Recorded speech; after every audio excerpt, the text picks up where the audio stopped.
آج ہم اس ویڈیو میں جنگ موتا کے بارے میں آپ کو بتائیں گے کہ اس جنگ کی کیا وجوہات تھیں،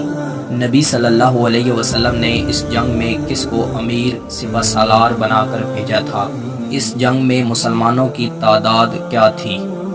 اور اس جنگ کا نتیجہ کیا نکلا۔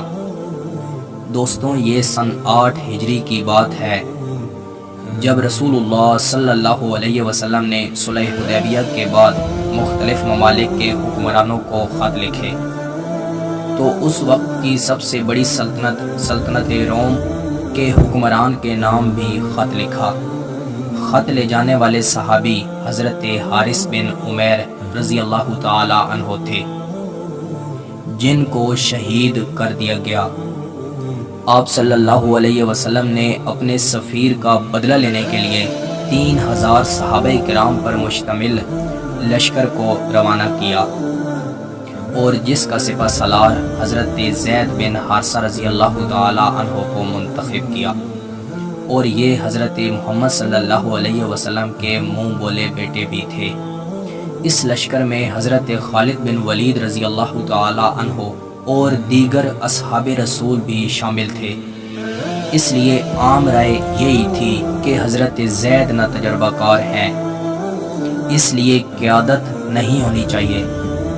مگر آپ صلی اللہ علیہ وسلم نے انہی کو امیر مقرر فرمایا، اور ساتھ ہی ساتھ مسلمانوں کو یہ بھی فرمایا کہ اگر لشکر کے امیر زید بن حارثہ شہید ہو جائیں تو ان کی جگہ حضرت جعفر طیار رضی اللہ تعالی عنہ مسلمانوں کے امیر ہوں گے، اور اگر یہ بھی شہید ہو جائیں تو مسلمانوں کے امیر حضرت عبداللہ بن رواح رضی اللہ تعالی عنہ ہوں گے، اور اگر یہ تینوں شہید ہو جائیں تو لشکر کو اپنا امیر خود ہی منتخب کرنا ہوگا۔ جب مسلمانوں کا یہ لشکر شام پہنچا تو وہاں 1 لاکھ کا لشکر مقابلے کے لیے موجود تھا، اور خود قیصر روم بھی اسی جگہ خیمہ زن تھا۔ یہ اس وقت کی سب سے بڑی اور طاقتور سلطنت تھی، یہ دنیا کی سپر پاور تھی۔ عیسائیوں کے بڑے لشکر کے سامنے مسلمانوں کا یہ چھوٹا سا لشکر ضرور تھا،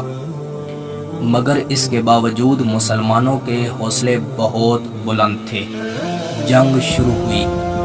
حضرت زید بن حارثہ بہادری سے لڑتے ہوئے شہید ہوئے۔ آپ کی شہادت کے بعد حضرت جعفر طیار نے علم سنبھالا، اور کہا جاتا ہے کہ آپ رضی اللہ تعالی عنہ کا ہاتھ کاٹا گیا، پھر آپ نے علم بائیں ہاتھ میں لے لیا اور آپ کا یہ بازو بھی کاٹ دیا گیا اور آپ کو شہید کر دیا گیا۔ آپ کی شہادت کے بعد حضرت عبداللہ بن رواح رضی اللہ تعالی عنہ آئے اور مسلمانوں کے اس سپہ سالار کو بھی شہید کر دیا گیا، تو مسلمانوں نے حضرت خالد بن ولید رضی اللہ تعالی عنہ کو سپہ سالار منتخب کیا۔ حال ہی میں انہوں نے اسلام قبول کیا ہوا تھا۔ حضرت خالد بن ولید بہت بڑے جنگجو تھے،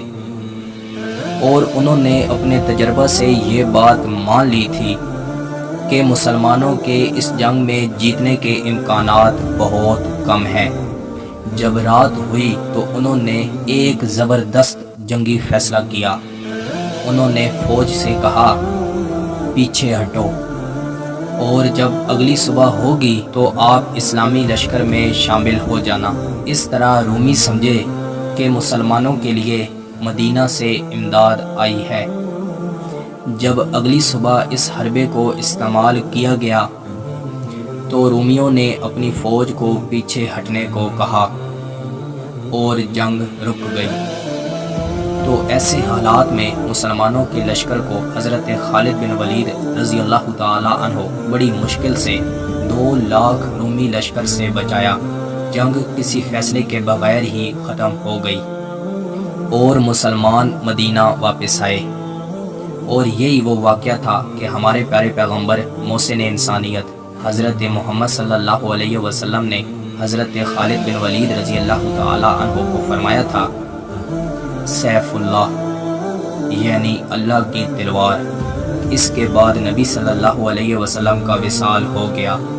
اور ان کے بعد خلیفہ اول حضرت ابوبکر صدیق رضی اللہ تعالی عنہ نے